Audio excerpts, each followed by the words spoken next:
como outdoor.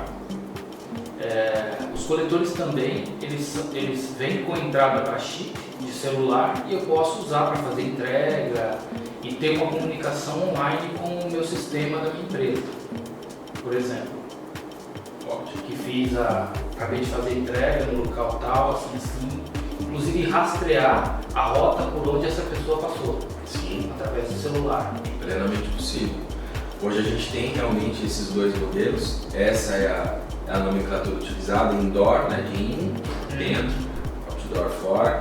Então você precisa, quando você for fazer o levantamento do equipamento, você precisa informar a empresa que você vai de fato trabalhar de forma externa, porque muda, tem um chip, alguns têm uma vedação apropriada, tá?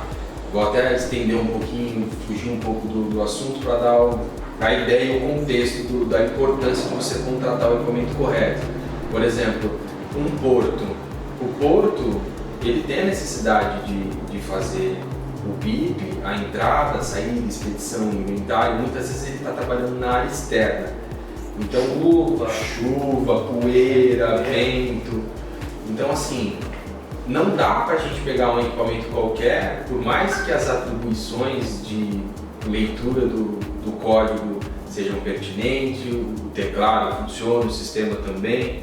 Não dá para considerar só isso, a gente tem que considerar o contexto como um todo. Assim como existem outras empresas também, por exemplo, como o frigorífico, que tem que trabalhar numa temperatura muitas vezes abaixo de zero e precisa ter uma vedação diferente, ele precisa ser resistente à condensação, porque senão ele escurece tudo ali, tipo... Ele vai escurecer a tela.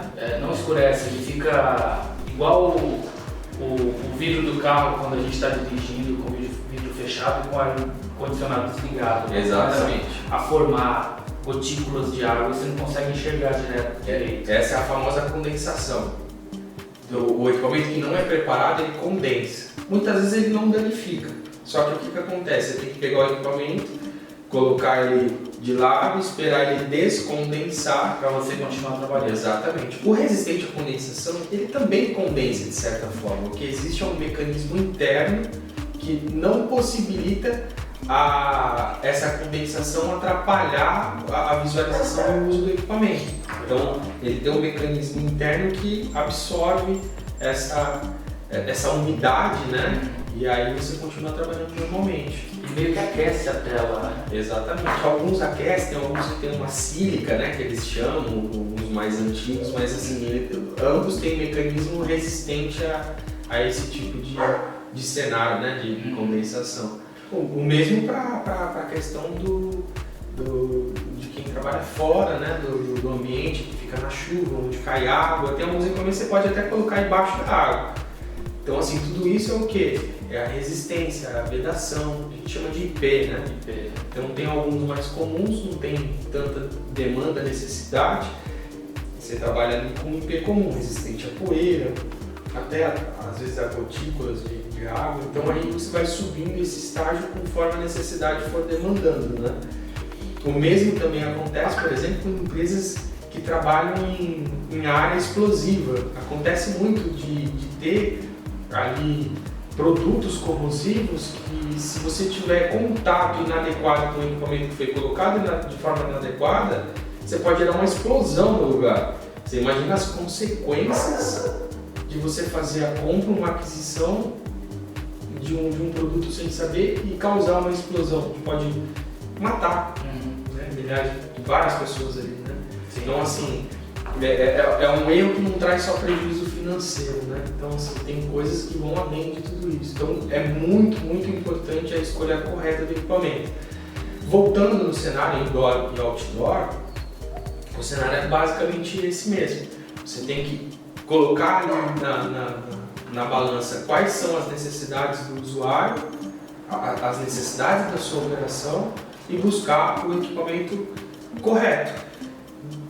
Coloquei o equipamento correto, vamos dizer que seja um outdoor.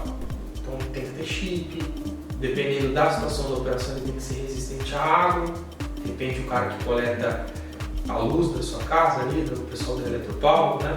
Da AES, Enel hoje, né? Então tem que ser resistente, por quê? Porque o cara está trabalhando, se começar a chover ele vai ter que parar, então assim, muitas vezes tem que ter um equipamento correto para esse cenário. E mesmo sendo 4G, mesmo trabalhando no outdoor, é possível fazer o gerenciamento do equipamento. Você consegue rastrear, você consegue saber o quanto o cara andou. Por exemplo, o cara da Enel, eu quero saber quantos quilômetros esse cara andou, em que raio ele fez, se ele se desviou. Então é possível, dá para fazer através do gerenciamento desse sistema. Todo o cenário, todo o processo, a gente deve levar em consideração a tecnologia, mas também, muito importante, o processo e, além de tudo isso, o conhecimento para fazer tudo isso funcionar. Sim. Então, é possível fazer sim, e a Outcomp, ela hoje faz esse tipo de configuração de instalação. A gente consegue, como eu falei, gerar esses relatórios, mandar para o cliente, tudo personalizado, dar o suporte, acompanhar, faz manutenção também, equipamentos. Então, nesse ponto a gente está preparado.